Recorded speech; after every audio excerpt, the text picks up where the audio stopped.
बिस्मिल्लाहिर्रहमानिर्रहीम। अस्सलाम वालेकुम students, welcome back to my channel all about maths with Sahar. आज की वीडियो क्लास 7 के लिए है। चैप्टर 2 है rational numbers and exercise 2A है। वैसे तो मैंने सारी एक्सरसाइज करवा दी हुई है, लेकिन कुछ जब मैंने सारी एक्सरसाइज करवाई थी ना एक ही वीडियो में, तो तब मैंने 5 6 7 जो है ना 5 6 7 8 जिसके ज़्यादा ज़्यादा पार्ट्स हैं उनमें से ऑलमोस्ट ना 2 करवाए थे और बोला था कि आप बाकी करें। तो अब मैं इस वीडियो में क्या करूँगी, सारे सारे पार्ट्स करवाऊँगी, ठीक है। क्योंकि मुझे बहुत ज़्यादा कमेंट आते हैं कि प्लीज़ आप सारे पार्ट्स करवाएँ, तो मैं सारे पार्ट्स करवाऊँगी यहाँ पे। अगर आपने मेरे चैनल को सब्सक्राइब नहीं किया तो सब्सक्राइब भी कर लीजिएगा और साथ ही साथ बेल नोटिफिकेशन को भी ऑन कर लें। अगर आप मेरी ऑनलाइन पेड क्लासेस लेना चाहते हैं तो आप मुझे इंस्टाग्राम पे मैसेज कर सकते हैं, सारी डिटेल वहाँ पे ही आपको मिल जाएगी। और सिंपली उसके लिए आपने क्या करना है, मेरे डिस्क्रिप्शन में जाना है, वहाँ पे लिंक ऐड है इंस्टाग्राम का, ठीक है, या आपको स्क्रीन पे शो हो रहा होगा मेरे अकाउंट का नेम, तो आप सिंपल टाइप करके भी मेरे अकाउंट पे अप्रोच कर सकते हो। क्वेश्चन 5 स्टार्ट करते हैं। Express -3/7 as rational numbers whose numerator is. अब न्यूमरेटर और डिनोमिनेटर में आपको फ़र्क करना पता होना चाहिए, ठीक है, कि न्यूमरेटर क्या है और डिनोमिनेटर क्या है। तो यहाँ पे मैं आपको बता दूँ कि 2 चीज़ें होती हैं। रैशनल नंबर जो है ना वो 2 चीज़ों से मिलके बनता है। मैं आपको यहाँ पे करके दिखाती हूँ। जो रैशनल नंबर है उसमें 2 चीज़ें मेन होती हैं। फर्स्ट न्यूमरेटर जो कि ऊपर आता है, ठीक है, और डिवाइड में डिनोमिनेटर जो कि नीचे आता है, ठीक है। ये चीज़ आपने याद रखनी है कि एक रैशनल नंबर जो है वो कैसे बनता है, न्यूमरेटर डिवाइडेड बाय डिनोमिनेटर। तो ये आपने याद रखना, न्यूमरेटर ऊपर वाला और डिनोमिनेटर नीचे वाला। अब सिंपल उसने ये बोला है कि इस रैशनल नंबर को आपने इस तरह एक्सप्रेस करना है कि आपका जो न्यूमरेटर है वो 6 आना चाहिए, ठीक है। अब तो 3/7 ना, 3 है न्यूमरेटर हमारा, तो क्या शो होना चाहिए, 6 शो होना चाहिए। तो सिंपल हम क्या करेंगे, अच्छा ये बुक पे ना यहाँ पे ऐसे करके लिखा हुआ है, वी टेक, या गिवन डाटा पे आप लिख सकते हैं, वी टेक माइनस बाय लिखा हुआ है और 3/7 है, ठीक है। इसको जो है ना आपने बिल्कुल सही से लिखना है, माइनस यहाँ पे लिखना है, ठीक है, यहाँ पे नहीं लिखना है, यहाँ पे लिखना है।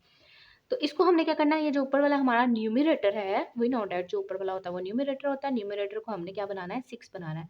तो सिंपल अब हम क्या करेंगे, -3/7। अब मैं 3 को किससे मल्टीप्लाई करूं कि हमारे पास जो है वो 6 आए। वी नाउ डैट कि मैं 3 को 2 से मल्टीप्लाई करूंगी तो ऑब्वियसली क्या आएगा, 6 आ जाएगा। लेकिन 2 मैंने खुद से यहाँ पे मल्टीप्लाई कर दिया। जो चीज़ हम खुद से करते हैं ना उसको हमें रिवर्स में भी करना पड़ता है। लाइक अगर मल्टीप्लाई कर रहे हैं तो साथ ही ना उसे डिवाइड भी करना है।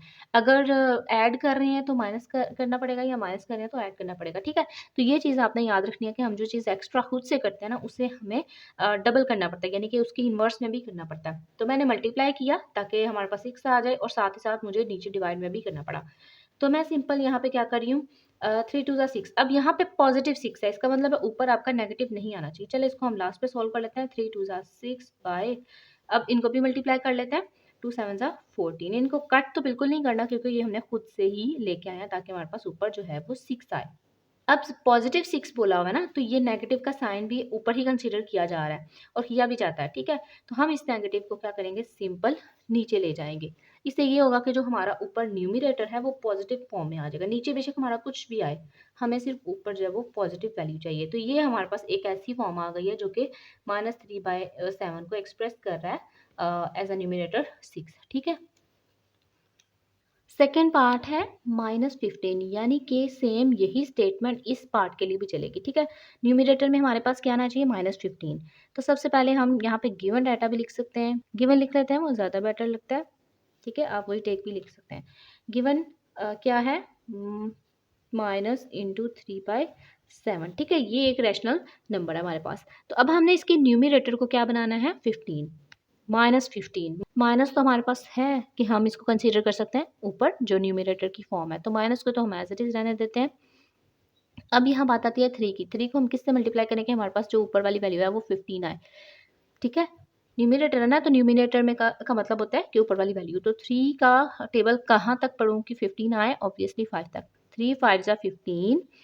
अब ये जो चीज़ मैंने एक्स्ट्रा की है इसे मुझे डिवाइड भी करना है, ठीक है। 4 चीज़ें होती हैं ना, अगर मल्टीप्लाई हो रहा है तो डिवाइड कर दो, अगर डिवाइड हो रहा है तो मल्टीप्लाई कर दो, ठीक है। प्लस हो रहा है तो माइनस, माइनस हो रहा है तो प्लस, ठीक है। ये जो चारों चीज़ें ना ये आपने अपने माइंड में रखनी है। और लेट करें अगर इक्वालिटी की दूसरी फॉर्म होती यानी कि उसमें भी कुछ होता तो हम दोनों साइड पे करते हैं। बट खैर हम सिंपल, हमारे पास एक ही इक्वल है तो हम सिंपल क्या करेंगे, उसको मल्टीप्लाई भी करेंगे और डिवाइड भी करेंगे। अब हम मल्टीप्लाई कर लेते हैं, माइनस को ऊपर ही कंसीडर करते हैं क्योंकि हमें ऊपर ही माइनस चाहिए। तो -3 5 = 15, नीचे आएगा 7 5 = 35। तो यही हमारे पास रिक्वायर्ड वैल्यू है जो हमने फाइंड करनी है कि न्यूमरेटर हमारा आ गया ऊपर -15। थर्ड पार्ट है, थर्ड पार्ट में क्या है जी 3, यानी कि ऊपर हमारे पास 3 ही आना चाहिए। तो हमारे पास गिवन है -3/7, पॉजिटिव 3 चाहिए ना, तो नेगेटिव को ख़त्म करने के लिए यहाँ पे ना 2 मेथड है। आप सिंपल माइनस को नीचे भी ला सकते हो या तो इसके ऑपोजिट, यानी कि इसको अगर मैं माइनस से भी मल्टीप्लाई करूँ तो ये पॉजिटिव हो जाता है ना। तो यहाँ पे हम ये भी कर सकते हैं कि इस माइनस को ख़त्म करने के लिए -1/-1 से मल्टीप्लाई और डिवाइड भी कर सकते हैं, बट मैं ये समझती हूँ कि सिंपल वे में ही आप कर दो वो भी ठीक है। तो अब सिंपल हम क्या करेंगे, यहाँ पे माइनस को भी एज इट इज़ रहने देते हैं 3/7। अब मैं 3 का टेबल कहाँ तक पढ़ूँ कि 3 आए, ऑब्वियसली 1 तक। तो मैं सिंपल 1 को मल्टीप्लाई भी कर रही हूँ, डिवाइड भी कर रही हूँ, इसका कोई फ़र्क नहीं पड़ेगा, लेकिन एक हमने एक स्टेप इंक्रीज़ करना है, एक स्टेप बढ़ाना है ताकि हमारा कुछ क्वेश्चन बन जाए, तो इसलिए हमने यहाँ पे मल्टीप्लिकेशन किया। आप चाहें तो आप सिंपल माइनस को नीचे भी ला सकते हैं। तो मैं क्या कर रही हूँ, 3 1 ज़ा 3, 7 1 ज़ा 7, और हमें यहाँ पे पॉजिटिव चाहिए, ठीक है। कोई साइन ही ना होता तो पॉजिटिव साइन होता है, तो लेकिन यहाँ पे आ रहा है माइनस, तो इसको क्या करेंगे, हम नीचे ले जाएंगे। तो यही हमारे पास रिक्वायर्ड वैल्यू है। फोर्थ पार्ट है 9, तो गिवन डाटा क्या है -3/7, यानी ये जो माइनस है ये रैशनल नंबर का ही है। तो हमें ऊपर क्या चाहिए 9 -3/7। अब मैं 3 को किससे मल्टीप्लाई करूँ कि 9 आए, 3 3 ज़ा 9। अभी मैं यहाँ पे नेगेटिव की बात नहीं करी, इसको बाद में सॉल्व आउट करते हैं, ठीक है। आप चाहें तो आप सिंपल यहाँ पे माइनस लगा के इसको फिनिश आउट कर सकते हैं, ठीक है। -3 तो दोनों को सॉल्व भी कर सकते हैं। तो मैं यहाँ पे आपको सिंपल वे में करवा रही हूँ। -3, 3 का टेबल कहाँ तक पढ़ें कि 9 आए, 3 3 ज़ा 9। जो चीज़ मुझे मैंने खुद से एक्स्ट्रा लिया उसको डिवाइड भी कर देना है, ठीक है, उसके रिवर्स से। तो अगर मैं सिंपल इसको लिखूँ -3 3 ज़ा 9, 7 3 ज़ा 21, ठीक है। लेकिन अब यहाँ पे मसला आता है माइनस का, तो हमें ऊपर माइनस नहीं चाहिए, तो सिंपल क्या करेंगे, हम इस माइनस को नीचे ले जाएंगे, तो ये ऊपर न्यूमरेटर में +9 आ गया, ठीक है। क्वेश्चन नंबर 6 है, express -2/-5 as a rational number whose denominator is. अब इसके डिनोमिनेटर की बात कर रहे हैं कि डिनोमिनेटर ने चेंज होना है। पहले वाला जो 5 क्वेश्चन था इसमें हमने इसके न्यूमरेटर को चेंज करना था अकॉर्डिंग टू गिवन डाटा, लेकिन यहाँ पे अब हमने जो भी वैल्यू जो भी पार्ट्स गिवन है उसके अकॉर्डिंग इसको इसके डिनोमिनेटर यानी कि नीचे वाले पार्ट को सॉल्व करना है। तो गिवन डाटा लिख लेते हैं, -2/-5 -2/-5। अब मैं -5 को किससे मल्टीप्लाई करूंगी, क्योंकि डिनोमिनेटर को देखना है ना, तो उसको ही आप देख के उसका जो है वो एस्टिमेशन लगाएंगे। -5 को या 5 को मैं किससे मल्टीप्लाई करूंगी कि 5 आए ऑब्वियसली 1 के साथ, ठीक है।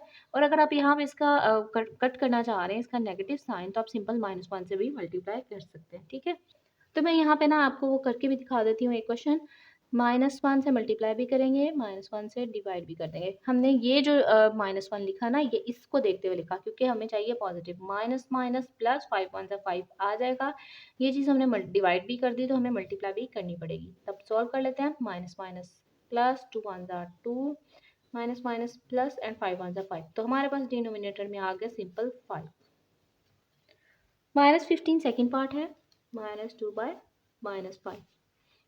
अब -2/-5 को ऐसे सॉल्व करना है कि इसके नीचे यानी कि डिनोमिनेटर में 15 आए, -15 आए। माइनस हमारे पास मौजूद है, ठीक है। बस हमने क्या करना है, 5 को ऐसी वैल्यू से मल्टीप्लाई करना है जिससे हमारे पास 15 आए, ठीक है। तो 5 का टेबल मैं कहाँ तक पढ़ूँ कि हमारे पास 15 आए, ऑब्वियसली 3 तक। 5 3 ज़ा 15, जो चीज़ मैंने डिवाइड किया उसे मुझे मल्टीप्लाई भी करना पड़ेगा, ठीक है। अब सॉल्व कर लेते हैं, माइनस एज इट इज़ 2 3 ज़ा 6, माइनस एज इट इज 5 3 ज़ा 15। तो नीचे जो है वो डिनोमिनेटर में 15 आ गया। अब जो थर्ड पार्ट है वो भी देख लेते हैं। -5 को मैं किससे मल्टीप्लाई करूँ कि 40 आए। पहले वाला जो क्वेश्चन था वो मैंने नेगेटिव के साथ आपको करवा दिया था, यानी कि नीचे से माइनस खत्म करना था ना, इसलिए मैंने यहाँ पे -1 लिख दिया ताकि माइनस खत्म हो जाए। लेकिन यहाँ पे जो सेकंड मेथड है ना, जो मैं पहले वाले क्वेश्चन में करवाती रही हूँ वो करवाऊंगी। लाइक मैं सिर्फ नंबर को देख रही हूँ, उसको सॉल्व कर रही हूँ, माइनस माइनस को मैं वैसे ही फिनिश कर दूंगी। 5 का मैं टेबल कहाँ तक पढ़ूँ कि 40 आए, ऑब्वियसली 8 तक। 5 8 ज़ा 40, 8 से मैंने जब डिवाइड किया तो मुझे उसको मल्टीप्लाई भी करना पड़ेगा। तो सिंपल यहाँ पे 2 8 ज़ा 16, माइनस भी एज इट इज़ आएगा, अभी नेक्स्ट में हम इसको ख़त्म करेंगे। -5 8 ज़ा 40, तो माइनस माइनस ऑब्वियसली क्या हो जाता है +16/40, तो नीचे 40 आ गया। तो सिंपल यही हमारे पास रिक्वायरमेंट है। आप नेक्स्ट स्टेप में इसको इग्नोर भी कर सकते हो। 4 पार्ट है, तो अब हमने नीचे क्या चाहिए 50, -50 चाहिए, तो -50 भी बना लेते हैं। माइनस मौजूद है, यस। 5 का टेबल में कहाँ तक पढ़ूँ कि 50 आए, ऑब्वियसली 10 तक। 5 10 से 50 होता है ना, 10 से जो मैंने डिवाइड किया उसको मल्टीप्लाई भी करना पड़ेगा। तो -2 10 ज़ा 20 डिवाइडेड बाय -5 10 ज़ा 50, तो नीचे डिनोमिनेटर में 50 आ गया। यही हमारे पास रिक्वायरमेंट थी।